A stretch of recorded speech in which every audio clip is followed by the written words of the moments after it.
뉴스타트 2부 이어갑니다. 트럼프 대통령은 현지 시간으로 이번 주말이나 15일까지는 이란과 종전 양해각서에 서명할 수 있을 것으로 내다봤습니다. 미국은 이란이 무기한 핵 포기를 약속했다며 약속 이행에 따라 단계적인 경제 보상이 이뤄질 것이라고 밝혔습니다. 워싱턴 연결합니다. 홍상희 특파원. 트럼프 대통령이 이번 주말 양해각서 서명식 전망을 새로 내놨죠. 네, 이번 주말이나 15일 월요일 안에 서명식이 열릴 수 있다고 전망했습니다. 트럼프 대통령은 악시오스와의 전화 인터뷰에서 먼저 이란 외무장관이 종전 양해각서 타결이 가까워졌다고 밝힌 데 대해 매우 긍정적이라며 반겼습니다. 어제도 문서 최종 작업이 곧 마무리할 거라고 밝혔는데요. 발언 들어보시겠습니다. And we're going to be subject to finalization of documents. We should get done over the next few days. Probably have a signing maybe in Europe, and it's a great thing. 트럼프 대통령은 이란과의 양해각서 협상 타결을 긍정적으로 전망하면서도 오늘 돌연 이란을 맹비난했는데요. 합의 내용과 관련해 이란이 가짜뉴스를 흘리고 있다면서 정말 비열한 사람들이라며 불쾌감을 나타냈습니다. 이란 매체들이 양해각서 서명 직후에 동결자금 일부가 해제될 거라고 보도하자 진실과는 전혀 관련이 없다며 비난한 겁니다. 제이디 벤스 미 부통령도 X에 올린 글에서 잠재적 합의와 관련한 허위 정보가 많다면서 이란이 합의에 서명한다고 해서 자금이 풀리지는 않을 거라고 밝혔습니다. 또 이번 합의는 미국과 동맹국을 최우선으로 하고 있고 이란이 의무를 다하면 경제적 혜택을 받을 수 있을 거라고 강조했습니다. 네, 미국은 이란이 무기한 핵 포기를 약속했다고 설명했다고요? 네, 오늘 트럼프 행정부 고위 당국자의 언론 브리핑이 있었습니다. 이란이 핵 프로그램 해체와 핵시설 폐쇄, 핵물질 폐기와 반출에 동의했다고 밝힌 겁니다. 또 종전 양해각서에 이란이 핵무기를 무기한으로 개발하거나 구입하지 않는다는 약속도 포함된다고 설명했습니다. 앞서 트럼프 대통령도 이란이 핵무기 금지라는 궁극적인 목적을 이뤘다고 강조했죠. 이 발언도 들어보시죠. We have a deal that Iran will never have a nuclear weapon, which was the whole purpose of what we had to go through to get.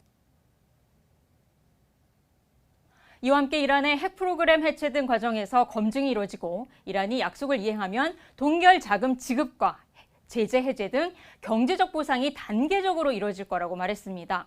종전 양해각서 서명 뒤 60일 동안에는 농축 우라늄을 파괴하고 반출하는 방안을 논의하기 위한 기술적 협상이 시작된다는 설명도 있었습니다.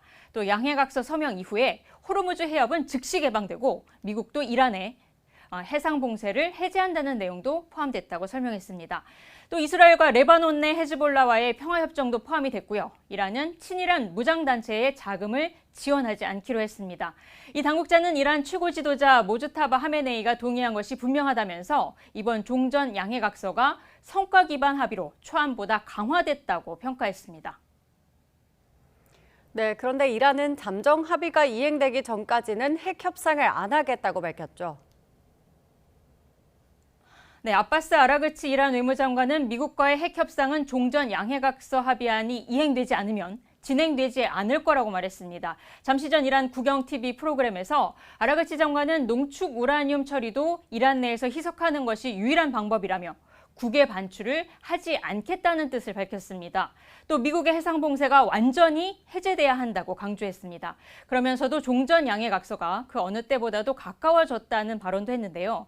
에스마일 바가의 이란 외무부 대변인은 양해각서 승인에 대해 내부 조율 중이라며 아직 최종 결론은 내려지지 않았다고 밝혔습니다. 들어보시겠습니다.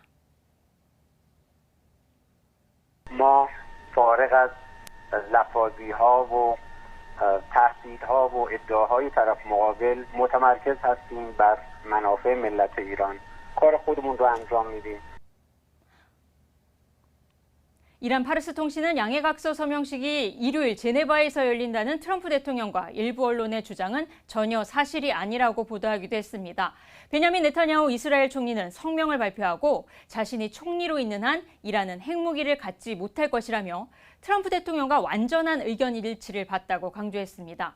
그러면서 자신이 이란의 핵에 맞서서 30년 이상 싸워왔다면서 이런 투쟁이 없었다면 이란은 이미 이스라엘을 파괴할 핵무기를 손에 넣었을 거라고 주장했습니다.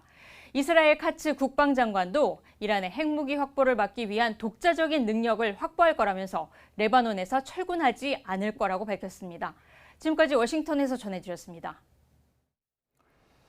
이렇게 트럼프 대통령이 이란과의 종전 협상에 합의했다고 밝혔지만 정작 네타냐후 이스라엘 총리는 관련 사실을 전달받지 못한 것으로 알려졌습니다. 전쟁 계속을 주장하고 있는 네타냐후 총리가 과연 종전 선언을 순순히 받아들일지가 최대 변수가 될 것으로 보입니다. 김성준 기자의 보도입니다. 트럼프의 발표에 깜짝 놀랐다. 미 CNN 방송은 네타냐후 이스라엘 총리가 트럼프 대통령의 종전 합의 소식에 당황했다고 전했습니다. 안보 관련 회의를 주재하다 발표 내용을 듣고 놀랍다는 반응을 보였다는 건데 사실상 협상 내용을 전혀 알지 못했던 것으로 알려졌습니다. 이스라엘 관계자는 이란과의 합의가 임박했다는 사실도 합의 승인 사실도 전혀 알지 못했다고 밝혔습니다. 미 온라인 매체 악시오스도 네타냐후가 협상 관련 내용을 사전에 통보받지 못했다고 보도했습니다. 반면 트럼프 대통령은 종전 합의안에 대해 네타냐후 총리와 통화했고 이스라엘도 승인했다고 밝혔습니다. 이스라엘 총리실은 이후 성명을 통해 최종 합의에 주요 내용이 포함될 것이라며 묘한 뒤끝을 남겼습니다. 이스라엘 언론들은 이번 합의에 의미를 축소하려는 의도가 보인다고 평가했습니다. 앞서 네타냐후 총리는 이란 공습을 중단해달라는 트럼프 대통령의 요구를 무시해 갈등을 빚었습니다. The way it is, it's a different part of the world. You know, I'd say in that part of the world, ceasefires when you're shooting in a more moderate manner. A ceasefire there is much different than a ceasefire in other parts of the world. 지난 4월 휴전 합의 이후에도 헤즈볼라를 핑계로 여전히 레바논에 대한 공격을 멈추지 않고 있습니다. במידה שמשטר הטרור יעשה את הטעות ויחזור לתקוף אותנו, נגיב בעוצמה, כי לישראל יש זכות מלאה. 이에 따라 오는 가을 총선을 앞두고 전쟁 상황을 계속 이어가길 원하는 네타냐후 총리가 어떤 식으로든 종전에 어깃장을 놓을 수 있다는 지적도 작지 않습니다. YTN 김선중입니다. 법원이 투표용지 상자 폐기 여부와 폐기하지 않은 경우 현재 보관 장소 등에 대한 사실 조회 등 투표지 부족 사태와 관련한 추가 증거 보전 신청을 일부 인용했습니다. 이런 가운데 선관위가 폐기했다는 투표지 상자 중 하나를 입수했다는 주장도 나왔는데요. 입수 경위를 두고도 논란이 일 것으로 보입니다. 최승훈 기자가 보도합니다. 법원이 서울시장 후보였던 김정철 개혁신당 최고위원이 추가로 제기한 증거보전 신청을 일부 인용했습니다. 법원은 우선 선관위가 투표지 보관 상자를 넘겼다는 폐기업체 상호와 폐기 일시와 완료 여부, 폐기하지 않은 경우 보관 장소 등에 대한 사실 조회를 인용했습니다. 또 투표소에서 이 상자가 반출되는 장면이 담긴 CCTV도 제출하라고 명령했습니다. 다만 올림픽공원에 보관된 투표용지와 투표함에 대해서는 증거 보전이 필요 없다는 이유로 기각했습니다. 법원은 이번 결정이 상자를 폐기했다는 선관위 해명을 확인하기 위한 차원이라고 밝혔습니다.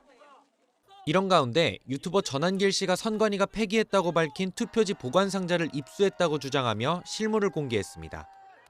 전 씨는 익명의 제보자로부터 상자를 건네받았다며 보도에 나온 것과 모습이 같아 실제 선거 때 사용된 투표지 상자로 추정된다고 말했습니다.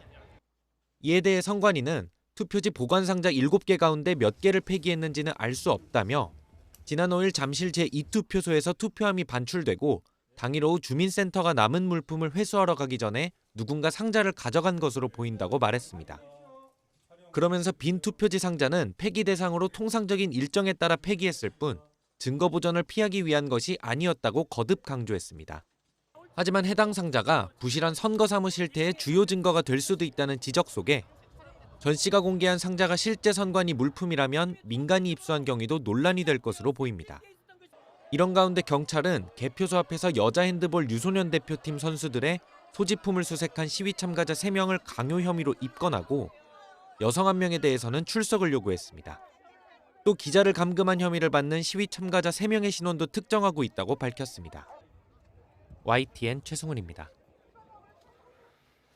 중앙선거관리위원회가 소쿠리 투표 논란이 있었던 지난 2022년 직원 성과급 예산을 99.99% 수준으로 집행했던 사실이 뒤늦게 드러났습니다. 국민의힘 김승수 의원이 중앙선관위로부터 받은 2022년 인건비 집행 현황 및 세부 자료를 보면 선관위는 성과 상여금 항목으로 배정된 예산 83억 479만 7천 원 가운데 1,000원을 제외하고는 모두 직원 성과급으로 집행했습니다. 중앙선관위는 국민 눈높이를 고려한 예산 집행이었느냐는 YTN 질의에 내부 방침에 따라 성과급을 지급했다고 해명했습니다. 같은 해 선관위에서 소쿠리 투표 논란 관련 징계가 이뤄진 건 시도 선관위 소속 1급, 중앙선관위 소속 2급 공무원 등 2명으로 각각 정직 3개월과 정직 2개월을 받은 것으로 파악됐습니다. 경기도 교육감 선거 개표 결과가 잘못 입력된 사실이 밝혀진 데 이어 2년 전 총선에도 유사한 일이 벌어졌던 게 뒤늦게 드러났습니다. 당시 최고 징계 수위는 감봉에 그쳤고 틀린 개표 결과는 지금도 수정되지 않고 있습니다. 최기성 기자입니다. 6.3 지방선거 경기도 교육감 선거 개표 과정 착오 입력이 알려진 다음 날 임태희 경기교육감이 긴급 기자회견을 열었습니다.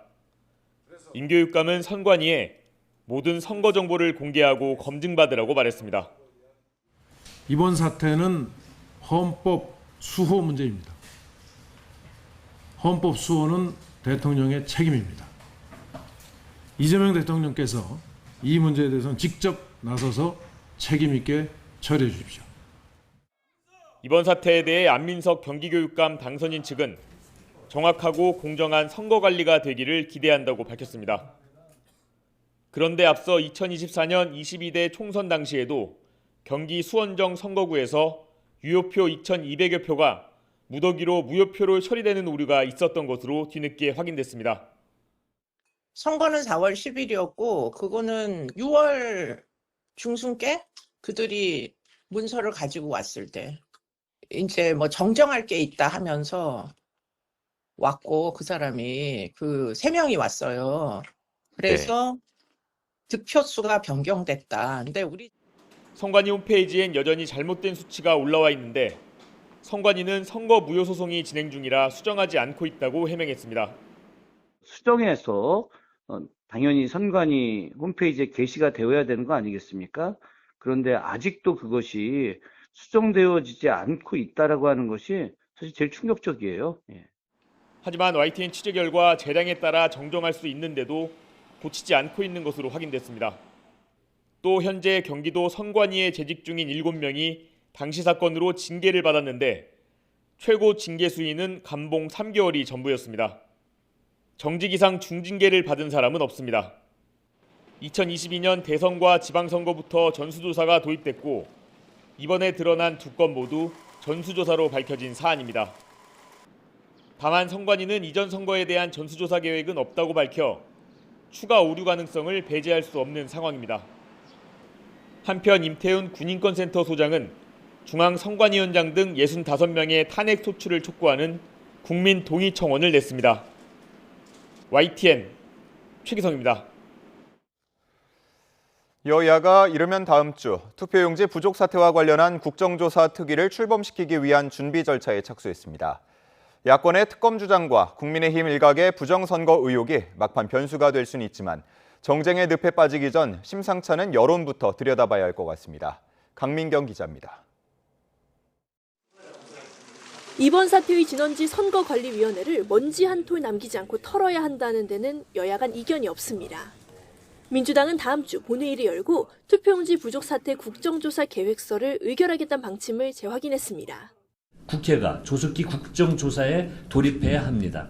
국민의힘 원내대표가 선출된 만큼 신속하게 여야가 협의를 마치고 국민의힘도 신속한 국정조사에 공감하며 민주당과의 협상에 나선 모양새입니다. 특위 위원장을 요구하고 여야 동수를 외치는 등 지분 확대를 주장하긴 하지만 민주당도 여지를 열어둔 만큼 이르면 열흘 안에 국조특위 첫 회의가 소집될 가능성이 있습니다.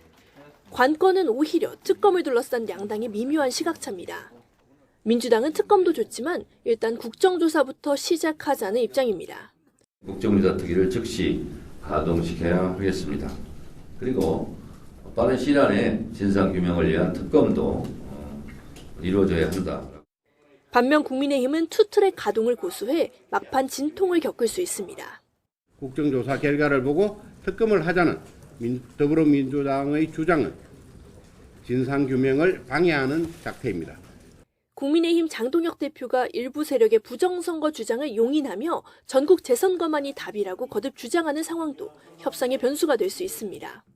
민주당은 부정선거 음모론만큼은 도저히 묵인할 수 없다는 입장인데 이 부분 입장차가 워낙 뚜렷해 난항이 예상됩니다. 그 사이 선관위를 둘러싼 국민 불신은 갈수록 높아지는 양상입니다.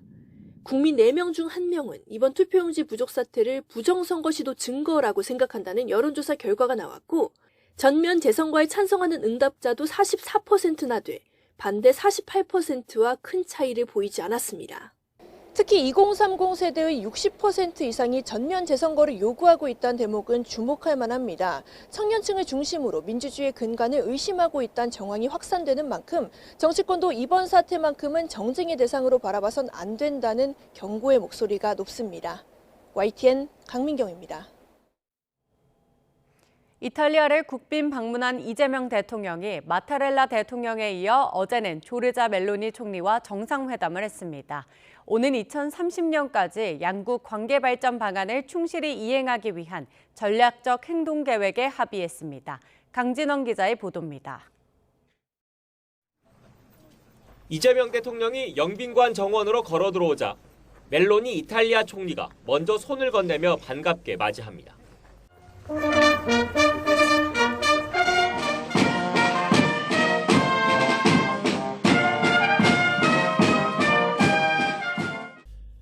지난해 9월 유엔 총회와 지난 1월 멜로니 총리의 방한 때에 이어 3번째 만남입니다.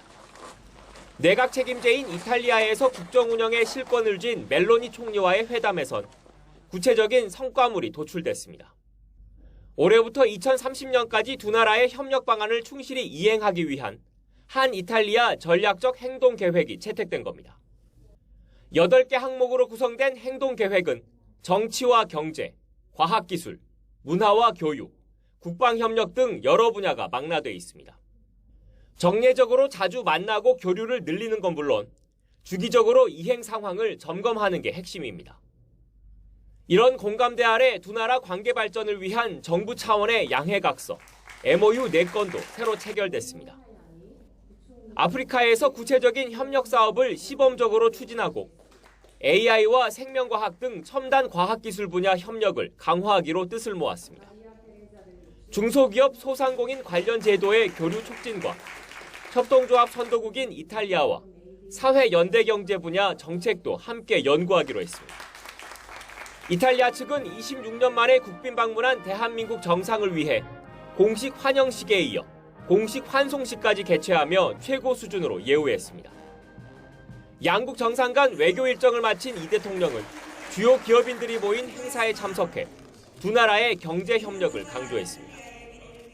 글로벌 불확실성이 높아질수록 신뢰할 수 있는 파트너와의 기술, 인재, 공급망 네트워크가 기업의 경쟁력 그리고 나아가서 국가 전체의 산업 기술 경쟁력을 좌우하게 될 것입니다. 이 대통령은 오늘은 르네상스 문화 중심지인 피렌체를 찾아 양국 간 문화 협력 강화 방안을 논의합니다. 로마에서 YTN 강준원입니다. 6.3 지방선거 책임론으로 거취 압박을 받는 더불어민주당 정청래 대표가 광주를 찾아 거듭 단결을 강조했습니다. 하지만 비당권파는 정 대표 면전에서 당권은 짧다며 사퇴를 압박했고 당권파들과 설전도 이어졌습니다. 황보혜경 기자입니다. 지방선거 책임론 속에 민주당 정청래 대표가 광주를 찾았습니다. 5.18 민주묘지를 참배한 뒤 방명록에 이재명 정부 성공을 적었고 이어진 최고위원회의에서도 당정청 단결을 강조했습니다. 당정청이 원팀 원보이스로 똘똘 뭉쳐 이재명 정부의 성공을 위해 최선을 다하겠습니다. 정 대표가 사흘 만에 또 호남을 찾은 건 전당대회를 앞둔 당심다지기란 해석 속에 비당권파는 정 대표 거취를 거듭 압박했습니다. 연임하지 않겠습니다. 그게 당원들에 대한 도리입니다. 당을 뒤흔든 정권은 짧다는 정 대표 말은 이렇게 부메랑이 됐습니다. 국민과 당원은 영원하지만 당권은 짧습니다. 친명계 역시 연임에 도전하려면 대표직부터 내려놓으라며 사퇴 압박 수위를 높이는 가운데 친청계는 선거 뒤 평가는 필요하지만 당 분열로 이어져선 안 된다며 반발했습니다. 차기 당권 주자 김민석 국무총리에게 견제구도 날렸습니다. 대통령 순방 중 연 이틀이나 당선자 워크숍에서 축사하고 사진 찍는 것이 급박한 업무일 것은 아닙니다. 눈앞에서 펼쳐진 설전에 정 대표는 서로의 다름을 인정하자고 진화에 나섰지만 사퇴 목소리는 회의장 밖까지 이어졌습니다. 당 지도부는 거취를 숙고 중이라고 밝혔는데 당장 사퇴 가능성은 적단 관측이 나옵니다. 정청래 대표는 대신 이 대통령이 국회에 맡기겠다고 한 검찰 보안 수사권 논의에 전면 폐지를 다시 강조하고 나섰습니다. 강성 지지층을 등에 업고 연임까지 정면 돌파하겠다는 의도란 해석도 나옵니다. YTN 황보혜경입니다. 국민의힘 장동혁 대표의 지도력은 지방선거가 끝난 뒤 계속해서 시험대 위에 올라 있습니다. 당내 대다수가 사퇴에 공감한다, 그만두시라는 요구가 빗발치고 있지만 지지율 상승세를 등에 업은 장 대표는 아랑곳하지 않는 분위기입니다. 김철희 기자입니다. 하루 전 공개 회의에서 지도부 동반 사퇴를 제안했던 국민의힘 우재준 청년 최고위원은 장동혁 대표 퇴진을 바라는 건 일부가 아닌 다수라고 압박 수위를 끌어올렸습니다. 사퇴해야 된다고 생각하는 사람들이 좀 다수라고 생각을 합니다. 다수라고 하면은 7, 80% 이상이 되지 않을까. 당 지지율이 오르는 건 지도부 공이 아니다. 조건 없이 사퇴하란 목소리도 나왔지만 장 대표는 요지부동입니다. 공개 일정을 잡지 않은 장 대표는 대신 SNS에 월드컵 축구팀 승리 직후 어게인 6.3 선거 게시물을 올리며 재선거 관련 메시지 전파에 주력했습니다. 당권파는 선관위 사퇴에 화력을 집중할 시기 3절에 4절까지 불러가며 사퇴를 요구한다. 안타깝다는 불만도 터져 나왔습니다. 의원들이 한데 모이는 의원총회가 장 대표 거취의 분수령이 될 거란 전망 속 개최 열쇠를 진 정점식 원내대표는 신중한 모습입니다. 초재선 의원들의 소집 요구에는 다가오는 일요일까지 답을 주겠다면서 우선 시간을 벌었습니다. 여러 가지 일정 등으로 인해 가지고 앞으로 추후에 해야 될 게 더 많거든요. 그렇기 때문에 조금 진행되는 상황을 보고 장 대표 퇴진을 요구하는 의원들도 강제 축출보다는 설득을 통한 사퇴 유도가 더 현실적이라고 내다봤습니다. 강제로 지도부를 무너뜨릴 뾰족한 수가 없다는 걸 인정한 셈인데 선거 이후 불붙은 지지율 상승세가 언제까지 이어질지가 변수로 작용할 전망입니다. YTN 김철입니다. 미국 우주 AI 기업 스페이스X가 사상 최대 규모의 기업 공개 IPO를 통해 나스닥에 상장됐고 뉴욕 증시는 일제히 상승 마감했습니다. 창업자인 일론 머스크는 스페이스X의 상장 이후 첫 거래와 함께 세계 최초 조만장자에 등극했습니다. 뉴욕 연결해 자세한 소식 알아보겠습니다. 이승윤 특파원, 스페이스X가 사상 최대의 기업 공개로 화려하게 나스닥에 데뷔했다고요. 네, 그렇습니다. 인공지능 AI와 위성통신 등을 내세운 항공우주기업 스페이스X가 사상 최대 규모의 기업 공개 IPO를 성공적으로 이뤄냈습니다. 스페이스X 주식은 나스닥과 나스닥 텍사스 시장에서 티커명 SPCX로 거래를 시작했는데요. 공모가를 주당 135달러로 확정했지만 투자자들이 대거 몰려 나스닥 상장 이후 공모가보다 11% 높은 150달러에 거래를 시작했습니다. 청약 과정에서 3,500억 달러가 모여들었고 오늘 IPO로 750억 달러를 조달하는 데 성공한 스페이스X의 주가는 오후 장중에는 공모가보다 30.4% 오른 176달러까지 치솟았습니다. 지난 2002년 스페이스X를 창업한 일론 머스크는 부분 재사용 로켓과 위성 인터넷 서비스 스타링크로 우주 산업의 판도를 바꿨습니다. 스페이스X는 우주 데이터 센터를 구축하기 위한 시연용 위성을 내년 말 이전에 쏘아 올리고 빠르면 2028년부터 AI 연산 위성 배치를 시작할 예정입니다. 또 2035년에서 2040년에 화성 식민지 건설도 추진합니다. 머스크는 스페이스X의 상장 이후 첫 거래와 동시에 세계 최초의 조만 장자에 등극하는 신기록도 세웠습니다.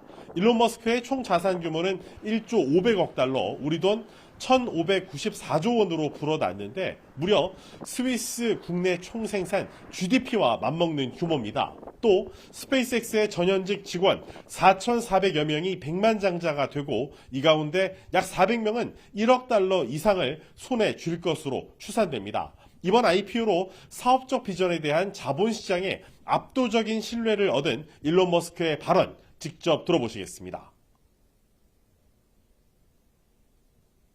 Hard to believe that a little company that started in a warehouse in El Segundo is now going public for with the largest IPO. 네, 상장 첫날 주가 방향도 관심을 모았는데 스페이스X 19%대 상승한 것 같고 뉴욕 증시 3대 지수도 동반 상승 마감했다고요?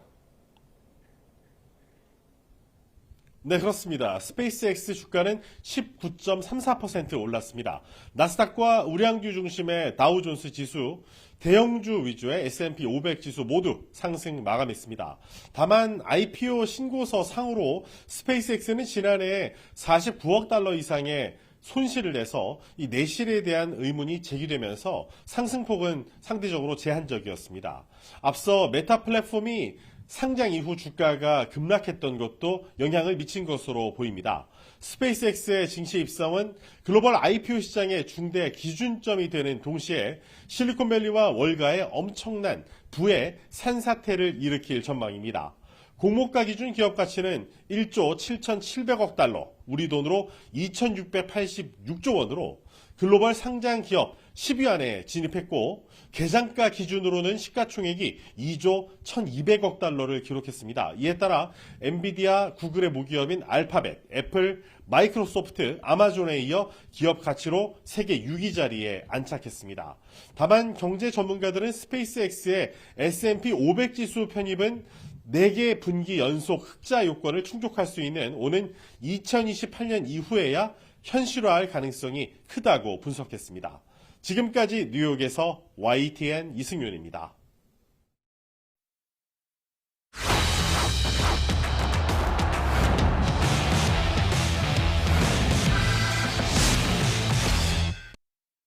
우리 축구대표팀의 선전을 기원하는 단체 응원전은 전국 곳곳에서 펼쳐졌습니다. 시민들은 대학교와 실내 공연장, 전통시장 등에 모여 한 목소리로 대표팀을 응원하며 승리의 기쁨을 함께했습니다. 오승훈 기자입니다.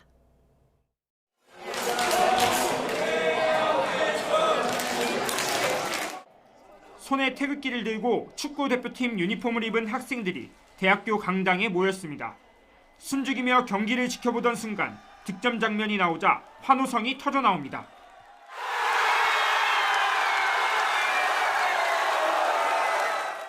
제주에서는 실내 공연장에서 응원전이 펼쳐졌습니다. 붉은 옷을 입고 응원 도구까지 준비한 시민들은 대형 전광판에서 눈을 떼지 못합니다. 드디어 기다리던 역전골이 터지자 모두 자리를 박차고 일어나 함께 기쁨을 누렸습니다. 지금 아들이랑 같이 보는 첫 월드컵이어가지고 이렇게 좋은 기회 마련돼서 좀 같이 보고 싶어가지고 참가하게 됐습니다. 축제 현장에서는 야외 응원전이 이어졌습니다. 종합운동장에 모인 시민들은 피리를 불고 대한민국도 외치며 우리 선수들에게 힘을 보탰습니다. 저희 나라가 32강은 무조건 갈 것 같고 16강에서 또 최선을 다하면 좋겠습니다. 전통시장에서는 대형 태극기가 등장했습니다. 빨간 유니폼을 입은 외국인도 거리 응원에 나온 시민들과 하나가 돼 대한민국을 응원했습니다. 너무 재밌고 일단 아까 전에 무대 앞에 나가서 막 춤도 추고 했는데 진짜 월드컵 경기장 못지않게 정말 많은 응원들도 있고 너무 재밌는 것 같아요. 전국 곳곳에서 펼쳐진 응원전에 시민들은 한마음으로 대표팀을 응원하며 짜릿한 승리의 기쁨을 만끽했습니다. YTN 오승훈입니다. 비상계엄 선포의 명분을 만들기 위해 평양에 무인기를 투입한 의혹으로 기소된 윤석열 전 대통령이 1심에서 징역 30년을 선고받았습니다. 서울중앙지방법원 형사 36부는 어제 일반 이적과 직권 남용 등 혐의를 받는 윤 전 대통령에게 징역 30년을 선고했습니다. 또 같은 혐의로 재판에 넘겨진 김용현 전 국방부 장관에게는 구형보다 높은 징역 30년을, 여인영 전 국군 방첩사령관에게는 징역 15년을 선고했습니다. 재판부는 평양 무인기 투입 작전은 북한의 도발이 약해지자 물리적 대응을 높여 비상계엄 상황을 조성하려 한 것으로 보인다며 정당한 군사작전으로 볼 수 없다고 판단했습니다. 이번에도 법원은 윤석열 전 대통령이 여러 차례 언급한 비상대권에 주목했습니다. 계엄의 여건을 조성하기 위해 무인기 작전이 고안됐다고 판단한 법원은 윤 전 대통령이 처음부터 이 과정에 공모한 승인권자라고 못 박았습니다. 신기혜 기자가 보도합니다. 일반이적 혐의 유죄 판단의 핵심은 윤 전 대통령이 계엄 선포 전 수차례 언급한 비상대권이었습니다. 이 비상대권이 언급된 모임에 여러 번 동석한 여인영 전 방첩사령관은 불안정한 상황을 만들어야 한다며 휴대전화에 구체적인 메모를 남겼습니다. 비상대권을 발동하기 위한 여건을 조성해야 한다는 취지로 해석되는 부분입니다. 그렇게 평양 무인기 작전이 이 메모에 적힌 대응할 수밖에 없는 타겟팅으로 고안됐습니다. 합동참모본부의 반대를 무릅쓰고 무인기 작전을 직접 실행한 건 신원식 당시 국방부 장관 대신 임명된 김용현 전 장관이었습니다. 명분은 북한의 오물풍선이었는데 오물풍선이 뜨지 않는 시기에 작전 지시가 내려오자 합참은 장비가 고장났다고 둘러대며 따르지 않기도 했습니다. 재판부도 당시 군사작전을 할 만한 상황이 아니었다며 김 전 장관이 물리적 수단을 동원한 이유를 설명하기 어렵고 오히려 북한이 도발하지 않자 물리적 대응을 높이기 위해 지시를 내린 거라고 지적했습니다. 재판부는 이 같은 작전 전개 과정에 윤 전 대통령은 승인권자의 역할을 했다고 판단했습니다.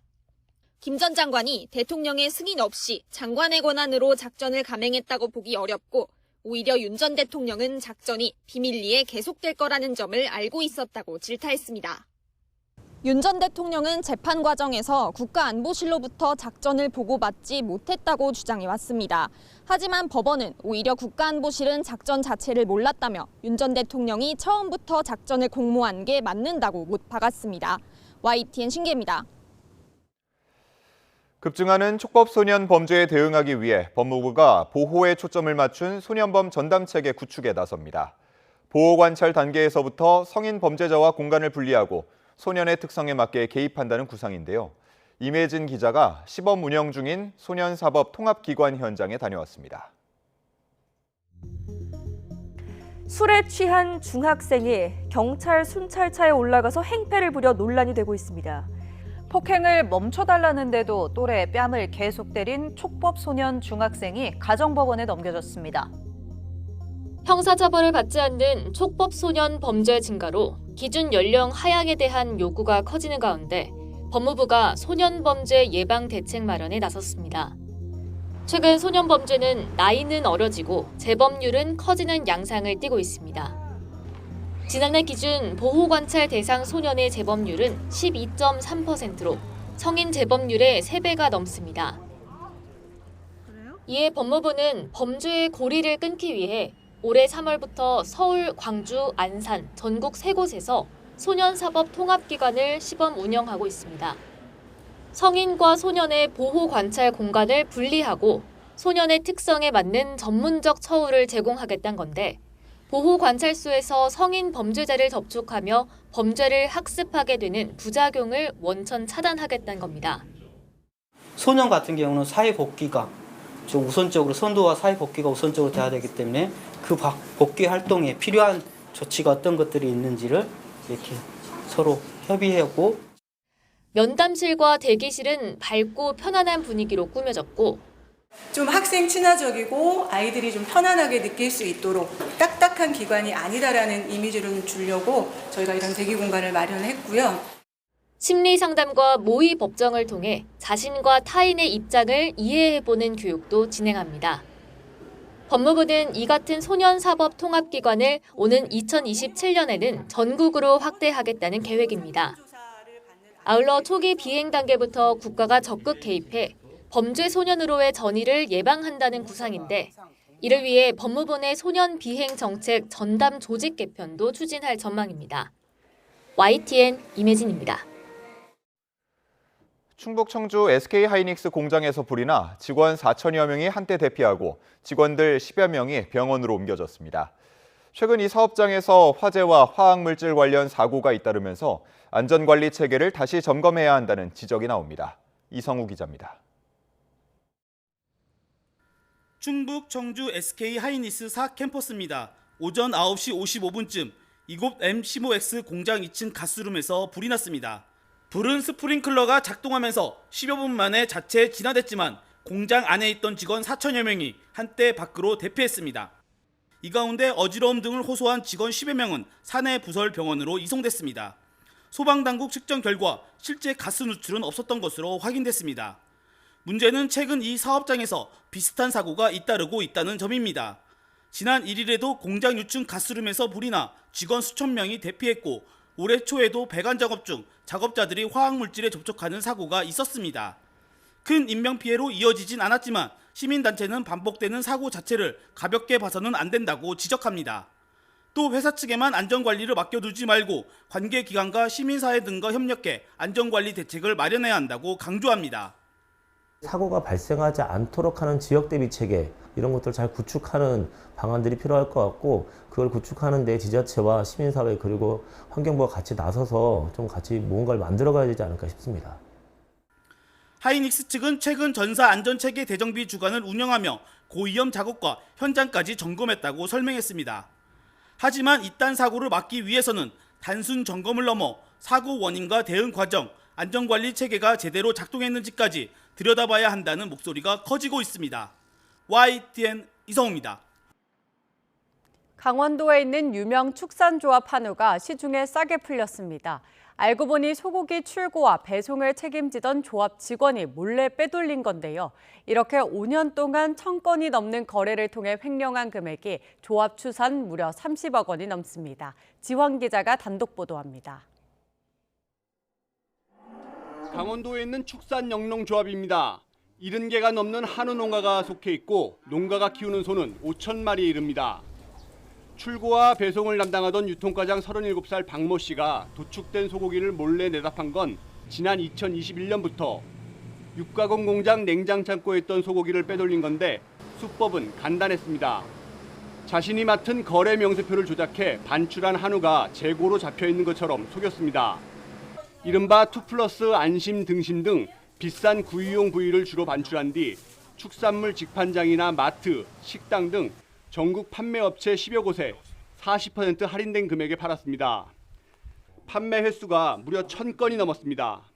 유통 전반적인 관리 통제를 이제 부장과 박 과장이 둘이 도맡아서 하는 이제 실정이었고 저희가 초창기에는 이게 알기도 힘들었고 이제 그게 쌓여가니까 이제 뭔가 손익상 뭐가 잘 맞지도 않고 계속 뭔가 손해가 나는 것 같고 이래서 이제 저희가 내부 감사를 실시한 결과 이제 드러나게 돼서 박 씨가 소고기를 무단 반출한 뒤 자신이나 가족 통장으로 받은 돈은 24억 원이 넘습니다. 만약 조합이 정상적으로 판매했다면 38억 원이 넘을 것으로 추산하고 있습니다. 경찰 조사에서 범행 이유에 대해 생활비 마련 목적이라고 진술한 박 씨. 하지만 계좌 조사 결과 빼돌린 돈 대부분을 온라인 불법 도박을 하거나 가상화폐에 투자한 것으로 드러났고 모두 탕진했다고 주장하고 있습니다. 박 씨는 특히 횡령이 드러나고 조합을 나간 뒤인 지난 4월 이후엔 절도 행각까지 벌였습니다. 이번엔 냉동 창고였는데 변경되지 않은 비밀번호를 누르고 들어가 냉동 정육과 소머리 등을 훔쳐 판매한 겁니다.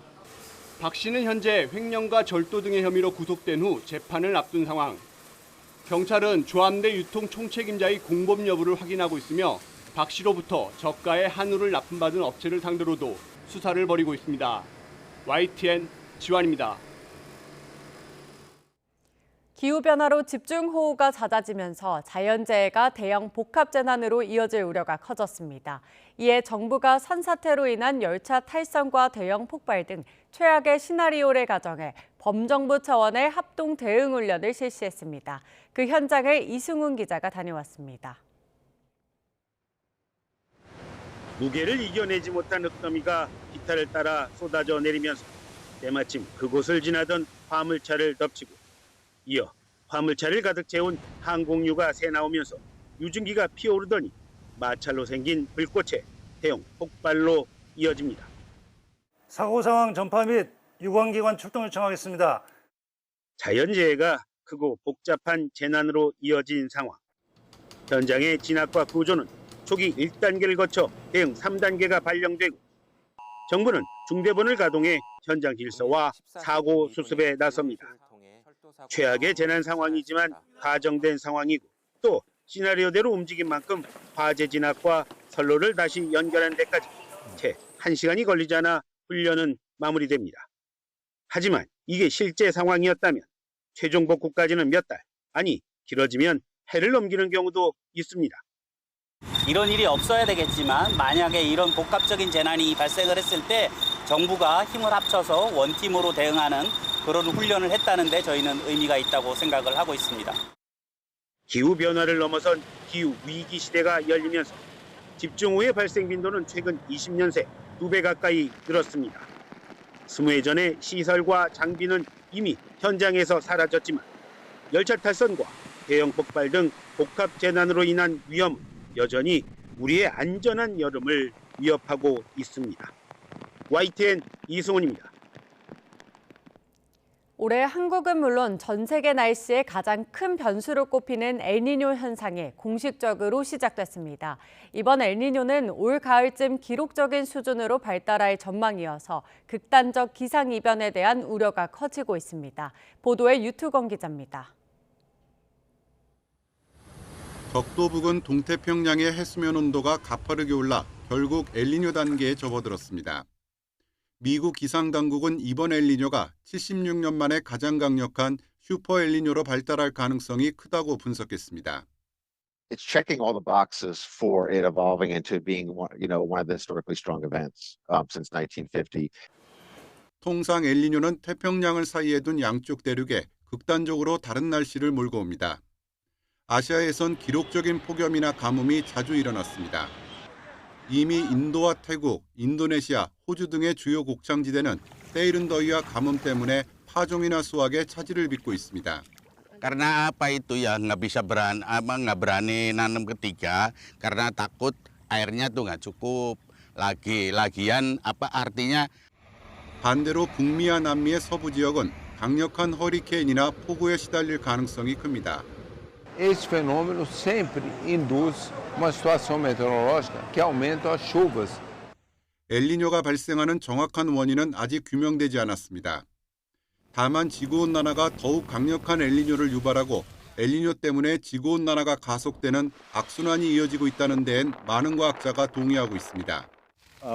Obvious impact that we really see during El Niño years is the increase in the global mean temperatures. 이에 따라 내년이 2024년을 넘어 역사상 가장 뜨거운 한 해가 될 것이란 전망이 나오고 있습니다. YTN 유투건입니다.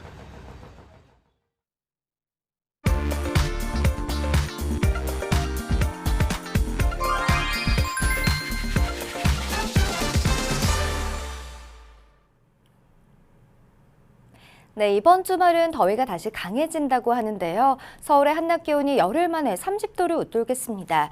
주말 고속도로 교통량은 지난주와 큰 차이는 없겠지만 그래도 소폭 감소할 전망이니까요. 만약 장거리 운행 예정이시라면 더위 속 차량 고장에 대비해 출발 전 꼼꼼히 점검부터 해주시는 것도 좋겠습니다. 이어서 현재 고속도로 상황 살펴보겠습니다. 1번 경부고속도로는 아직까지 양방향 교통량으로 인한 큰 무리는 없겠습니다. 잠시 후 7시부터는 한남과 신탄진 사이로 주말 공휴일 버스 전용 차로제가 시행된다는 점 참고해 드리고요. 52번 광주 원주고속도로는 원주 방향으로 정체가 일찍 시작돼 있는데요. 초월터널 일대에서 나들이 차량들이 부지런히 움직이고 있습니다. 마찬가지로 60번 서울 양양고속도로도 양양 방향으로 덕소 3패 부근에서 차 간격을 좁힌 뒤 이후로는 서종을 중심으로 가다서다 하겠습니다. 15번 서해안고속도로 목포 쪽으로 경기권의 정체가 집중되면서 안산 분기점에서 순산터널까지는 시간적인 여유가 필요하겠고요. 이후로는 돌발 상황에 있어 주의가 필요하겠습니다. 용담터널 내부 1차로에 고장차가 발생해서 터널 통과 속도가 매우 떨어집니다. 또 다른 사고 나지 않도록 차로 변경에도 신경 쓰셔야겠습니다.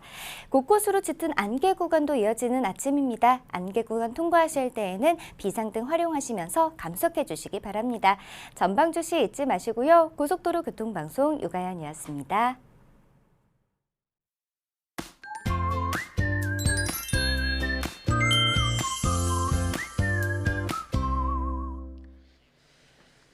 오늘은 7월 하순처럼 덥겠습니다. 서울의 낮 기온이 31도까지 오르겠는데요.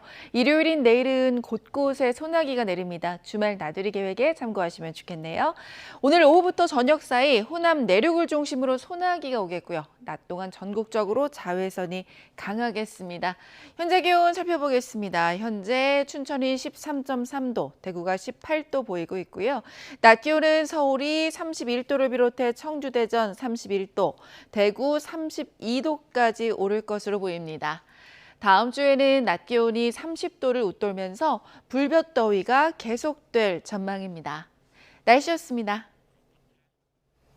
이상으로 뉴스타트 2부 마칩니다. 잠시 후 3부가 이어집니다. 시청해주신 여러분 고맙습니다.